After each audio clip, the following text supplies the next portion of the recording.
ரோஜா teacher குடும்ப நாவல் பகுதி 3 அத்தியாயம் 11. ஆண்டு விழா அட்டகாசமாக நடந்து முடிந்து விட்டது. 8, 9, 10வது வகுப்பு மாணவ மாணவிகளை வைத்து வினோ நாடகம் ஒன்றை அமைத்திருந்தாள். குழந்தைகள் நடித்தார்கள் என்றாலும் அது குழந்தைகளுக்கானதாக இல்லை, பெற்றவர்களுக்கானதாக இருந்தது. பார்வையாளர்களில் பெரும்பாலானவர்கள் பெற்றோர்கள்தான் என்பதால் அவள் அவர்களுக்கான மெசேஜ் ஒன்றை வைத்து அது அவர்களிடம் போய் சேர வேண்டும் என்று தீர்மானித்திருந்தாள். சமத்துவம், பொறுப்புணர்ச்சி, குழந்தை வளர்ப்பு, சுயமரியாதை, வெளிப்படைத்தன்மை, குழந்தைகளை மதித்தல் என்று எந்த டாபிக்கை எடுத்துக்கொள்ளலாம் என்று யோசித்து புலம்பிக் கொண்டிருந்த வேளையில்தான் பிடி ஆசிரியை நிர்மலா ஒரு விஷயத்தை சொன்னாள். வினோ, யூடியூப்ல ஒரு குறும்படம் வைரலா போய்கிட்டு இருக்கு. யாரெங்கே ஆடுவது, இதுதான் டைட்டில். மிரட்டி வளர்க்கப்படுகிற குழந்தைகள் பத்தி. அப்படி அடிமையா வளர்க்கப்படும் ஆண் என்ன பிரச்சனைகளை சந்திக்கிறான், பெண் குழந்தை எப்படி மன ரீதியாக பாதிக்கப்படுறான்னு ரொம்ப பவர்ஃபுல்லா சொல்லியிருக்காங்க. பாரு வினோ, ஐடியா கிடைக்கும் உனக்கு. நிர்மலா மன உறுதியான பெண். சொந்த வாழ்க்கையில் நிறைய உழைப்பு சுரண்டல்களை சந்தித்தவள். அடிப்படையில் விவசாய குடும்பம். வறுமையும் அது சார்ந்த அனுபவங்களும் தந்த வழிகள் அவளை வலிமையான பெண்ணாக உருமாற்றி பிசிக்கல் சயின்ஸ் படிக்க வைத்து மரியாதை மிக்க ஒரு வாழ்க்கையை கொடுத்திருந்தன. இன்னைக்கே நான் பார்க்கிறேன் நிர்மலா என்று சொன்னவள் அன்று மாலை பணி முடிந்து வீடு வந்து சேர்ந்ததும் முதல் வேளையாக அந்த குறும்படத்தை யூடியூபில் பார்த்தாள். திகைத்து போனாள் வினோ. குழந்தை இலக்கியத்தின் முன்னோடி என்று உலகம் கொண்டாடுகிற குட்டி இளவரசன், அதாவது த லிட்டில் பிரின்ஸ் கதையை மற்றொரு முறை வாசித்தது போல இருந்தது. அந்த கதையில் இளவரசன் சொல்வான், உலகமே எண்களால் தான் நிரப்பப்பட்டிருக்கிறது என்று. உனக்கு என்ன வயது, படிப்புக்கு எவ்வளவு கேபிடேஷன் கொடுத்தாய், எவ்வளவு சம்பாதித்திருக்கிறாய், வீடு கட்ட என்ன செலவானது, அந்த ஹாஸ்பிட்டலில் எவ்வளவு சார்ஜ், இதுதான் கேள்விகள். அதுவும் குழந்தைகள் என்றால் என்ன மார்க், என்ன ரேங்க், எவ்வளவு கட் ஆஃப், வாழ்க்கையே வெறும் கணக்குதான் இவர்களுக்கு. ஒருத்தராவது நீ மலை ஏறுவாயா, கதை கவிதை வாசிப்பாயா, என்ன விளையாட்டு ரொம்ப பிடிக்கும், உனக்கு தோணியில் பயணித்திருக்கிறாயா என்று கேட்க மாட்டார்கள். யாரெங்கே ஆடுவது இதை பற்றி தான் விவாதித்தது.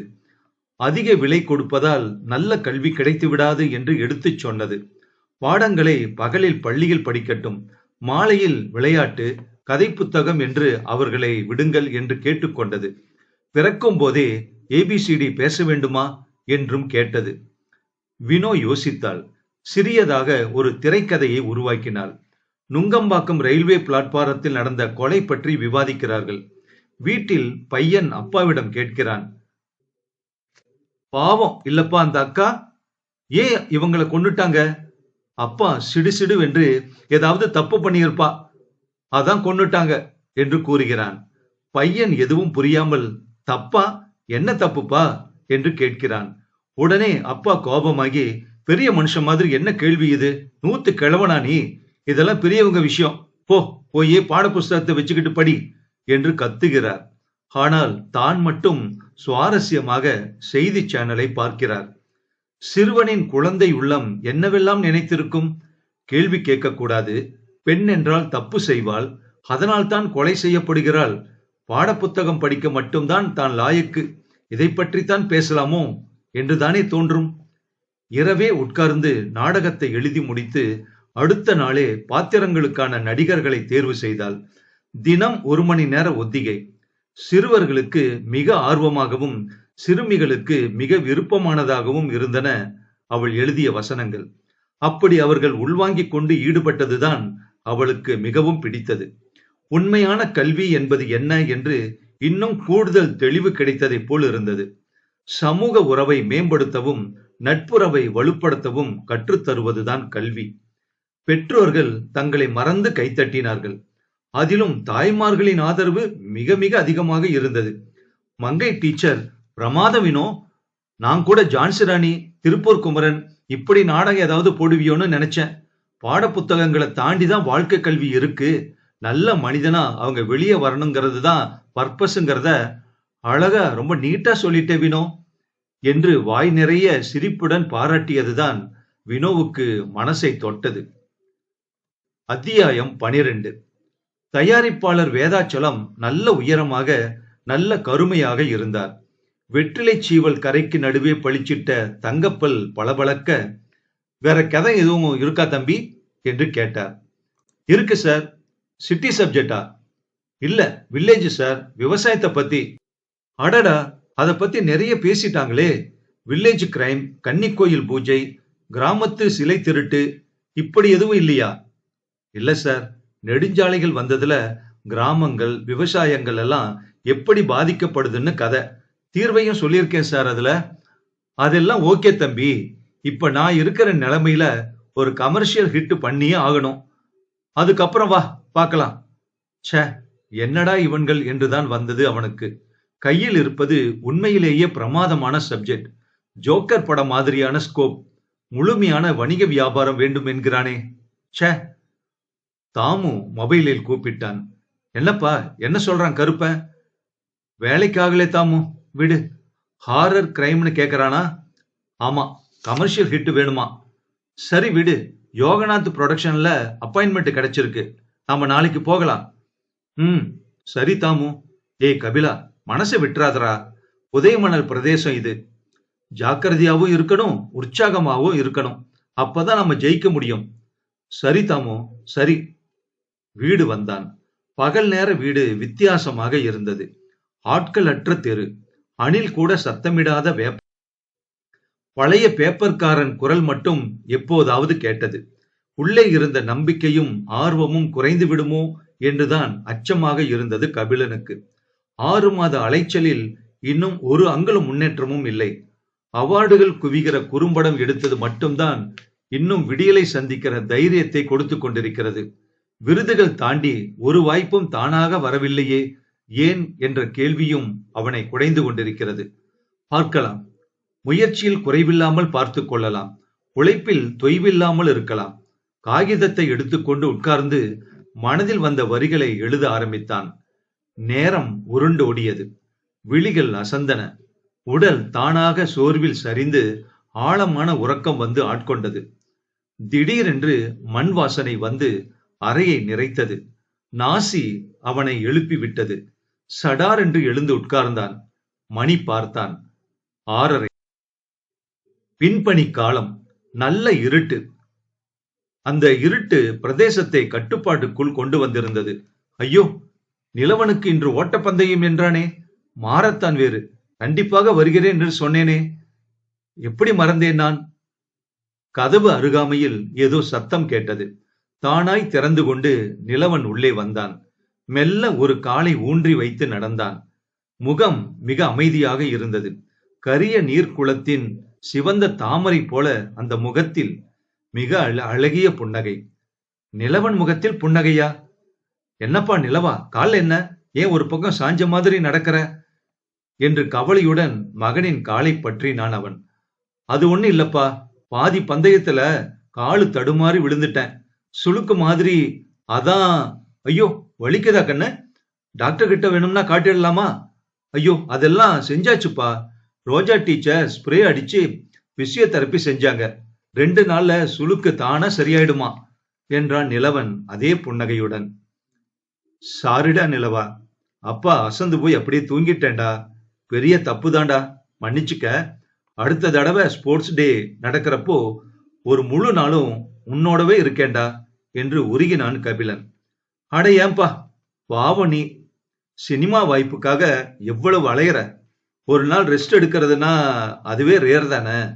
ஆனா நீ என்ன சரியா கவனிக்கலேப்பா.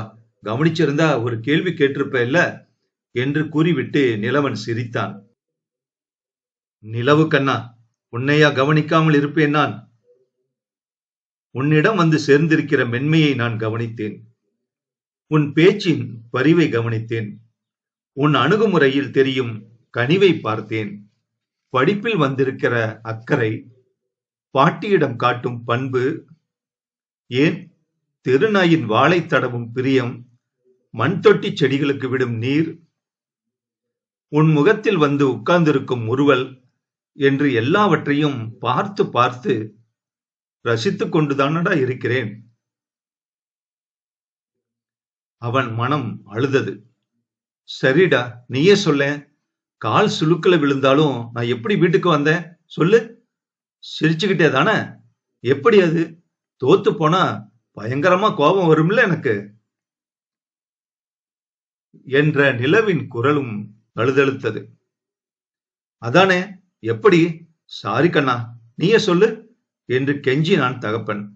அது ரோஜா டீச்சர். யாரது? அதான்ப்பா, எப்பவும் சொல்லுவனே, நான் விழுந்ததும் அவங்கதான் ஓடி வந்து என்ன தூக்குனாங்க. முழு மாரத்தானையும் என் கைப்பிடிச்சு கம்ப்ளீட் பண்ண வச்சாங்க, கிளாப் பண்ண வச்சாங்க, மொத்த பேரையும். நிலவன் முகத்தில் சூரிய ஒளி தெரிந்தது. அத்தியாயம் 13. செல்போனில் வந்த அழைப்பு அவள் சிந்தனையை நிறுத்தியது. லதாக்கா, சொல்லுங்க. வந்து வினோ, அப்பா வெளியில எங்காச்சும் போயிருக்காரா?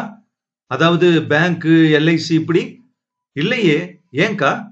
நீ 8 மணிக்கு ஸ்கூல் கிளம்புவேல்ல? வாக்கிங் முடிஞ்சு 9 மணிக்கு அப்பா வருவாரு. என்கிட்ட பால் வாங்கிட்டு போய் ஃப்ரிட்ஜில் வைப்பாரு. 3 வருஷமா இது தவறாம நடக்கிற விஷயம். இப்ப மணி 12 ஆகுது, இன்னும் அப்பா வரல. அதான் கேட்டேன். அப்படியாக்கா? எங்கேயும் போற மாதிரி அப்பா சொல்லலையேக்கா. எங்க போனாரோ தெரியலையே. சரி, தேங்க்ஸ்கா. எப்படியும் செல்போன் எடுத்துக்கிட்டு போவாரு, நான் பேசி பாக்குறேன். சரி வினோ, உடனே நீ பேசு. திக்கென்றது வினோவுக்கு. அப்பா வெளியில் எங்கும் போயிருக்க மாட்டார். மிஞ்சி மிஞ்சி போனால் 8வது கிராஸ் தனப்பாலும் அப்பாவும் பூங்காவில் உட்கார்ந்து பேசுவார்கள். சில சமயம் வேறு யாராவது சேர்ந்தால் உரையாடல் நீண்டு அரை மணி நேரம் கூடுதலாகும். காஃபி பொடி, காய்கறி, மளிகை என்று அவரை எந்த வேலைக்கும் அனுப்பியதே இல்லையே. அவர் கைபேசியில் மணியடித்தபடியே இருந்தது. எடுக்கவே இல்லை. வீட்டிலேயே விட்டுவிட்டு போயிருப்பாரோ? வியர்த்தது அவளுக்கு. நெஞ்சின் துடிப்புகளை கட்டுப்படுத்த முடியவில்லை.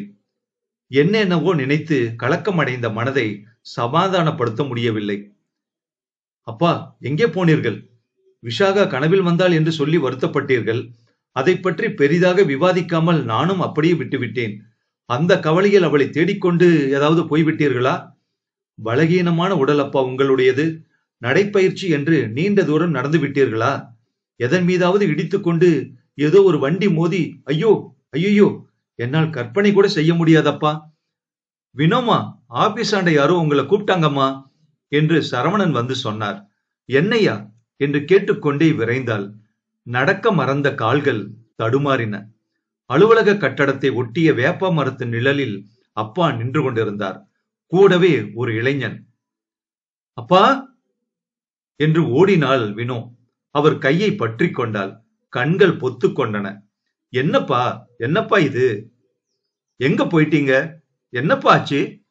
அவள் கண்கள் கலங்கி குரல் தழுதழுத்தது.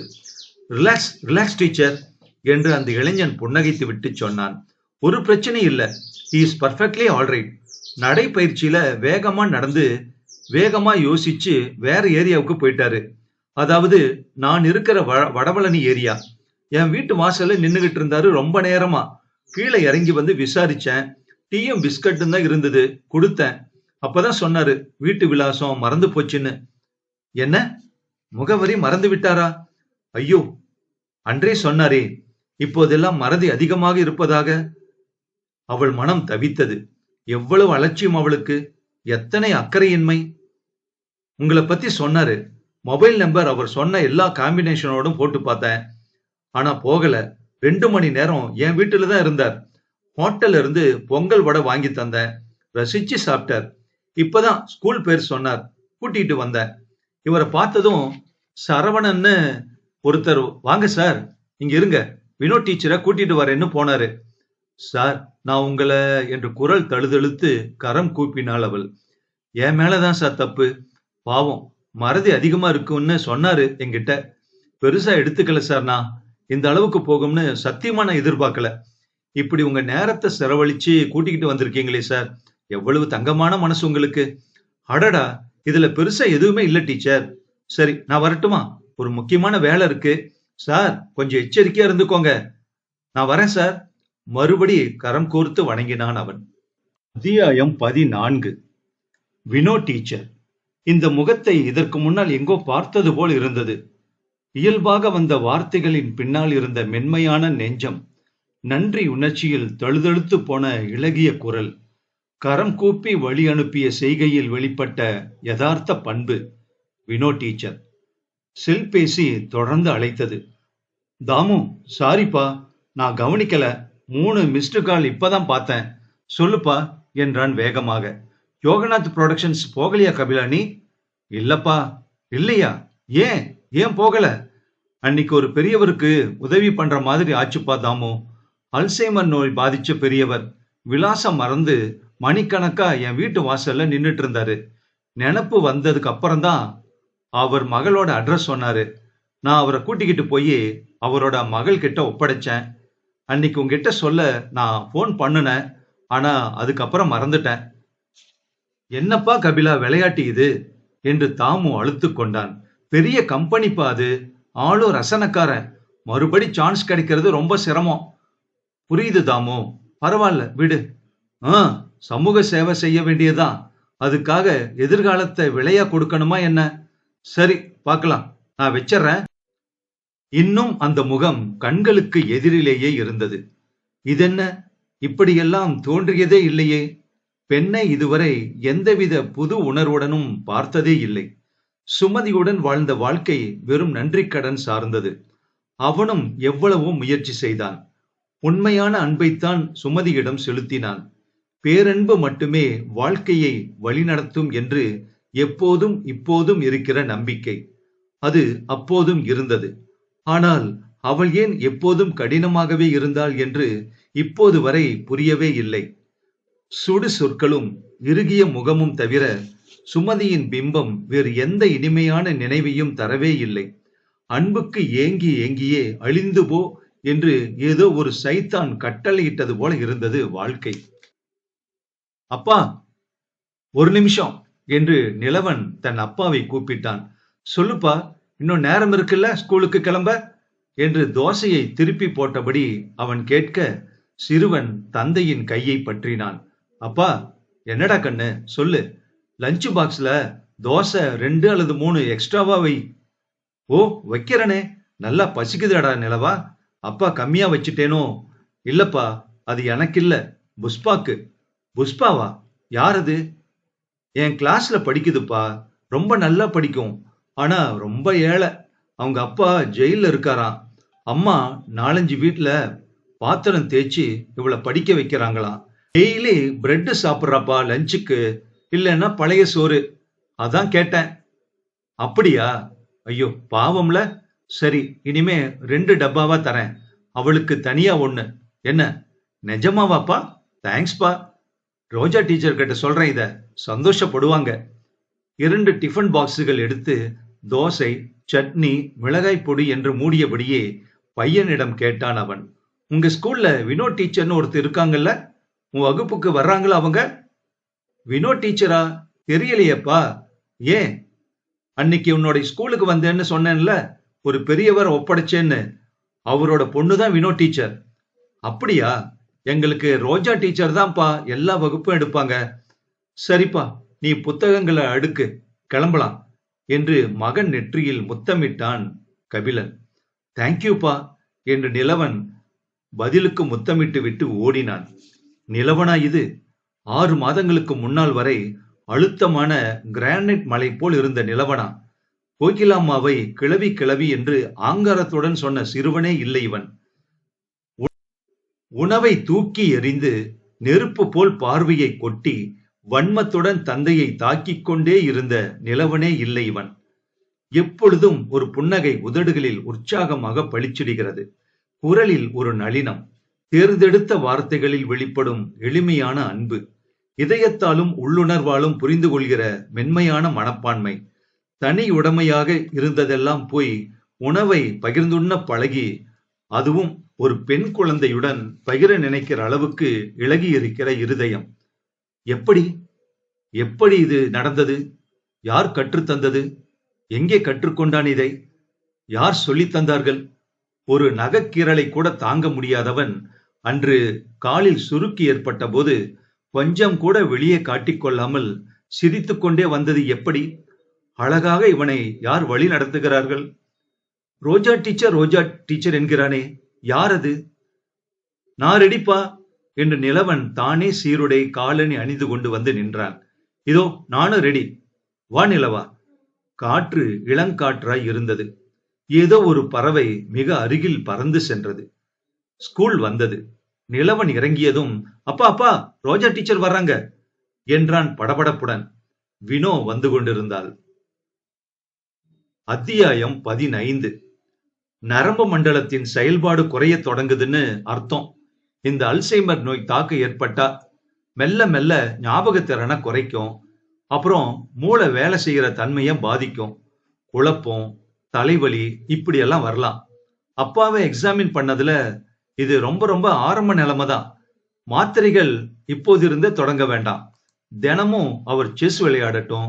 சீட்டுக்கட்டு, குறுக்கெழுத்து போட்டி, விடுகதை புதிர்கள், இது மாதிரி மூளையை செயல்பட வைக்கிற விளையாட்டுகள் ரொம்ப ரொம்ப மஸ்ட்.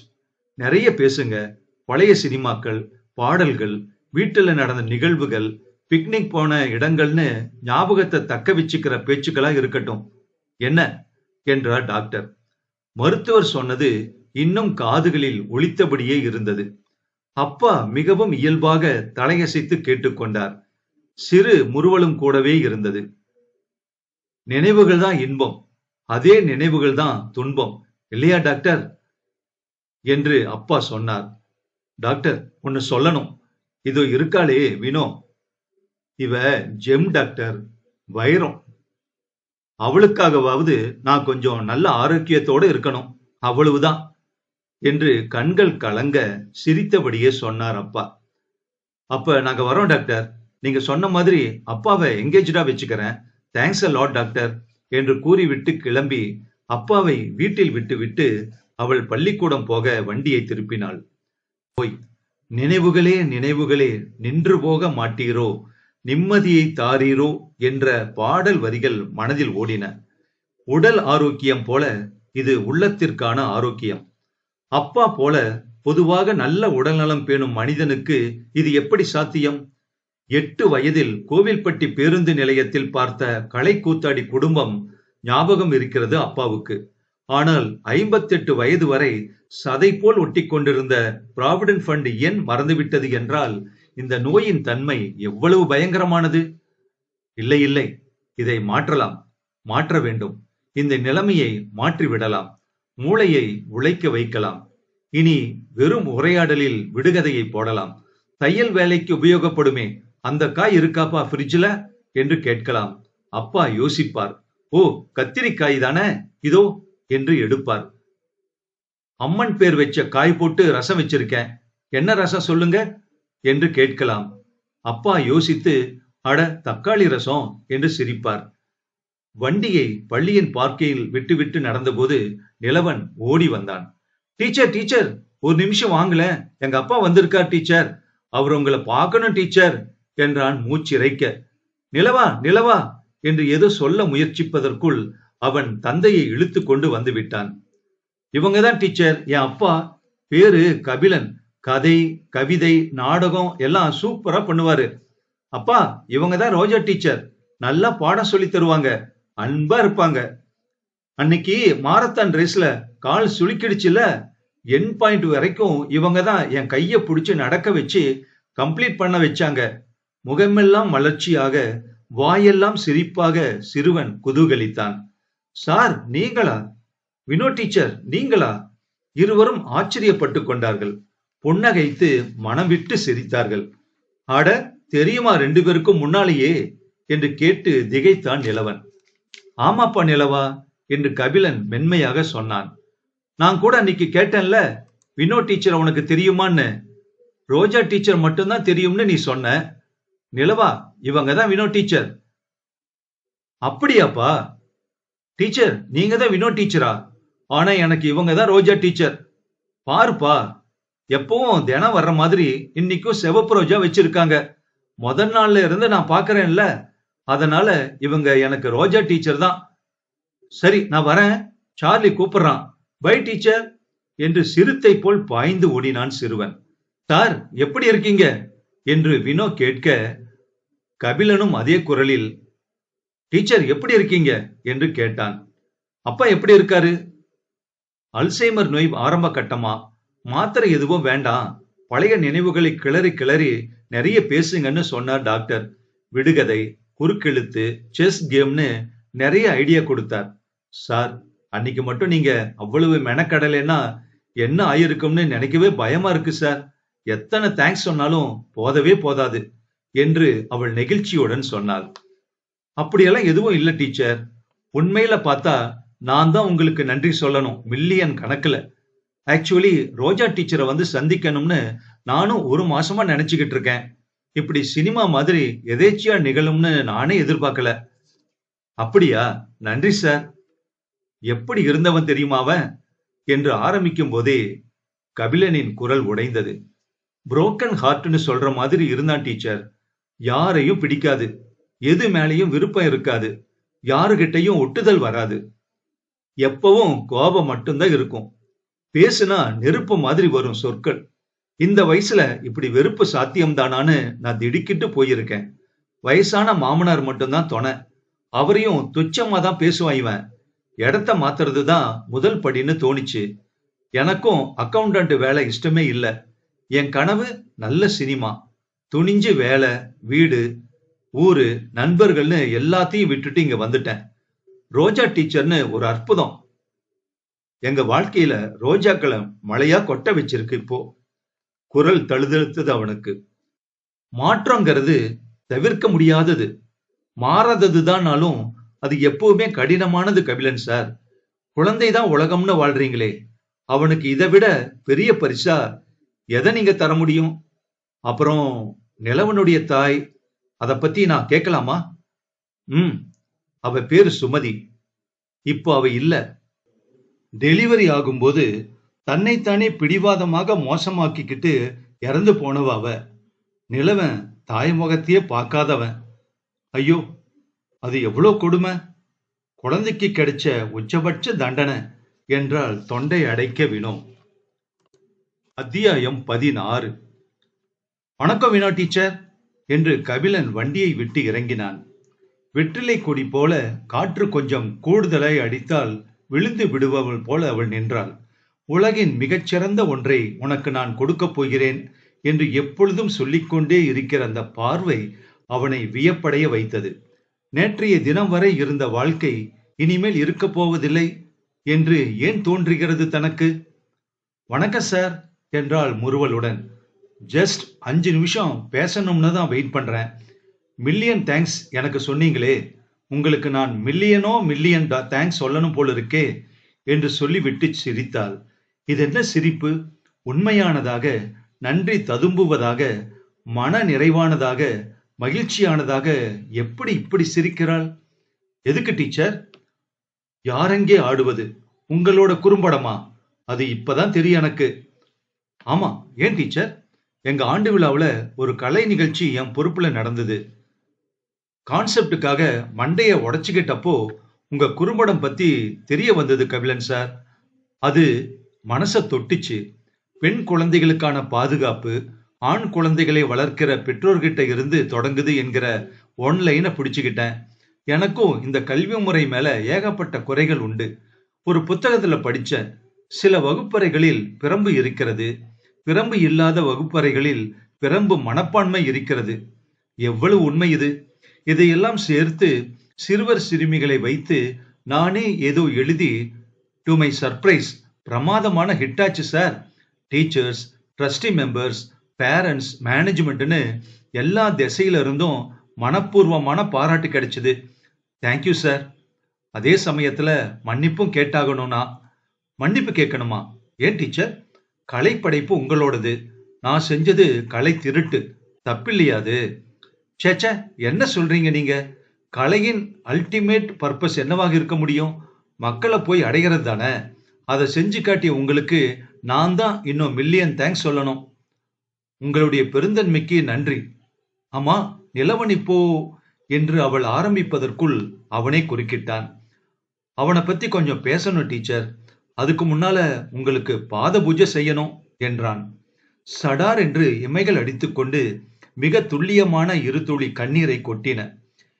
வெளியில் தெரியாத காயங்கள் எங்கள் 2 பேர் மனசுலயும் இருக்கு வினோ டீச்சர். நானாவது எழுத்து நண்பர்கள்னு எல்லாத்தையும் பகிர்ந்துக்கிறேன். ஆனா நிலவன் வடிகாலே இல்லாம இருந்திருக்கான். நீங்க எப்படி அதை கண்டுபிடிச்சீங்க வினோ டீச்சர்? கொத்து முள்ளுல வச்ச காலை தொட்டு ஒவ்வொரு முள்ளா எடுக்கிற மாதிரி அவன் மனசுல இருந்த ஒவ்வொரு காயத்துக்கும் மருந்து போட்டிருக்கீங்க. பெண்களை மதிக்கிறான், மலர்ச்சியா இருக்கான், உற்சாகமா படிக்கிறான், உணவின் அருமை, உறவின் அருமை, படிப்பின் அருமைன்னு புரிஞ்சுகிட்டு நடக்கிறான். வாழ்வின் மிகப்பெரிய சுமையா இருக்கும்னு நான் நினைச்சு அச்சப்பட்டத 7-8 மாசத்துல வாழ்வின் மிகப்பெரிய பரிசா மாத்தி என் கையில கொடுத்திருக்கீங்க டீச்சர். ஒண்ணுதான் தோணுது எனக்கு டீச்சர், நீங்க ரொம்ப பிரமாதமா சந்தோஷமா வாழணும், ராணி மாதிரி. அவள் சிரித்தபடியே சொன்னாள். மகிழ்ச்சியாக வாழ ராணியா இருக்கணுமா என்ன கபிலன் சார்? சின்னஞ்சிறு விஷயங்கள் போதாது? இதோ இந்த குழந்தைகளோட அருகாமையே கூட போதுமே. அதை கேட்டு அவன் அப்படியே திகைத்து போய் நின்றான். இந்த நாவலோட தொடர்ச்சி அடுத்த பகுதியில கேட்கலாம். அற்புதமான ஒரு காம்பினேஷன்ல இவங்க மீட் பண்ணியிருக்காங்க, கபிலனும் வினோவும். அதுக்கான காரணகர்த்தா நம்ம பையன், கபிலனோட பையன் நிலவன். சோ இந்த கதையை பொறுத்த வரைக்கும் ஒரு எதிரான கேரக்டர், எதிரியே கிடையாது. ஒரு வில்லனோ வில்லியோ எதுவுமே கிடையாது. சந்தர்ப்ப சூழ்நிலைகளே இந்த விஷயங்களை வந்து அப்படியே நகர்த்திக்கிட்டே போற மாதிரி எழுதியிருக்கிறதா மிகப்பெரிய பிளஸ்ஸா நான் ஃபீல் பண்றேன். சோ நல்ல முறையில இந்த கேரக்டர்ஸ் அமைச்சிருக்காங்க எழுத்தாளர் அவர்கள். கபிலன் கேரக்டர் ஆகட்டும், நிலவன் கேரக்டர் ஆகட்டும், வினோ கேரக்டர் எல்லாமே அற்புதமா வடிச்சிருக்காரு. அந்த வகையில வந்து அது மட்டும் இல்லாம இந்த கதையை நகர்த்தத்துக்கு தேவைப்படக்கூடிய அந்த டயலாக்ஸ், வசனங்கள் ரொம்ப ஷார்ப்பா எந்த இடத்துல என்ன தேவையோ அதை வந்து அப்படியே கொடுத்துருக்காங்க. ஒருத்தருக்கு ஒருத்தர் அறியாமையே உதவி செஞ்சுக்கிட்டதும் சரி, எந்த ஒரு சினிமாத்தனம் இல்லாம அழகா ரொம்ப நீட்டா கொடுத்திருக்கிறது மிகப்பெரிய பிளஸ்ன்னு நினைக்கிறேன். சரி, அடுத்த பகுதியில இது எந்த கட்டத்துக்கு போகுது, கபிலன் வந்து வினோவை பத்தி மேற்கொண்டு என்ன நினைக்கிறாரு, இல்ல நிலவன் என்ன நினைக்கிறா, அதே மாதிரி வினோனுடைய அபிப்பிராயம் என்ன, இனி அந்த கதை எதை நோக்கி நகரப் போகுதுங்கிறத அடுத்த பகுதியில கேட்டு தெரிஞ்சுக்கலாமா? உங்க கருத்தை பதிவு பண்ணுங்க ப்ளீஸ்.